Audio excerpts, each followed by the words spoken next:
Today, we're gonna be making a stencil.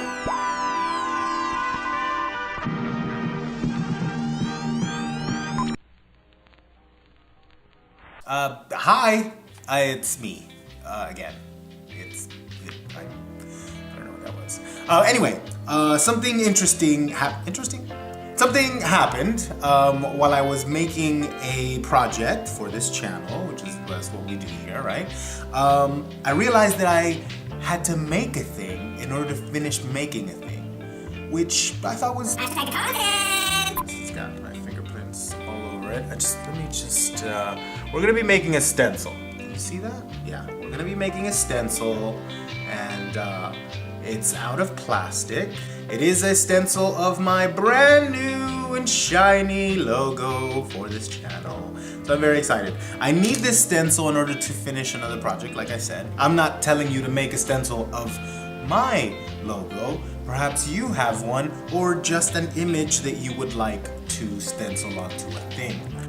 You're gonna need some sort of very sharp blade. Be very careful. These are very sharp. They're very pointy. They will cut you. I keep looking at myself and I go like that. Okay. You should be using a very sharp blade, but just be very careful. This is actually an X-Acto knife. This is not an ad. You're gonna need something to stencil. I just have this at the moment. I had a bigger one that I was gonna show, but I don't know what that is right now. And a material to stencil it out of. You could use something like a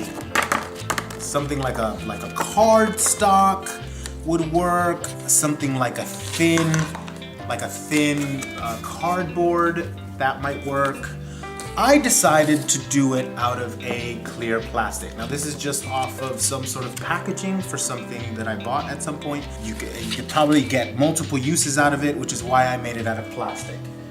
Because I wanted to, I shouldn't turn away from the camera while I'm talking to you guys. I wanted to do something that I could reuse over and over again. Watch the next part where I hopefully explain everything that you need for this little make. Okay? Okay, so just a couple things I feel like I should mention right at the start about using a blade like this. Just be careful that you're not sort of putting your thumb in the way there. You see that right there? That would be not a thumb anymore. So just be sure to always, kind of cut away from yourself, cut away from your fingers, try to apply pressure in different ways. If you need to tape this down to a surface and cut, do that, but please don't hold it down like that from two ways and cut into your thumb, because you will die. And here we go. Okay, so first you're gonna have to print out whatever it is you want your stencil to be. And you're going to tape this down to your material really well. I sort of cut it so that it fits right in that little plastic trough. Enjoy a beverage. Do this at your leisure. Remember, this is supposed to be fun. These lines here I'm doing because I'm gonna leave those gaps. If I cut all the way through those lines, that top half of the white part will completely fall out and I won't be able to get a stencil in for those the double M's in the middle. So start it off smart. But here you're gonna see that I'm gonna cut through that whole line right there. Oh god. And but yeah, go slow and score cuts and then cut deeper all the way through. But here I'm gonna realize that if I keep cutting, this bottom white part is gonna fall out on me. So there we go. There, back to smart. And I continue to cut it out, and I'm gonna leave that little gap. That way it stays in one piece, and I'm glad I didn't have to do this all over again. And hopefully you'll be able to do that as well.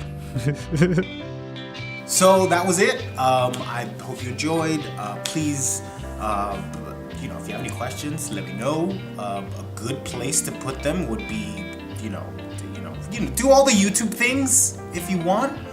That would be great. But yeah, that's what we made today. We made a stencil. That was great. Yay! You can make a stencil now too, sort of, kind of. Try not to make the mistakes that I made. Try to plan ahead. I kind of just forged ahead, but I sort of started smart and then got stupid and then ended smart. So, but hey, at least we ended that way, right? And speaking of endings,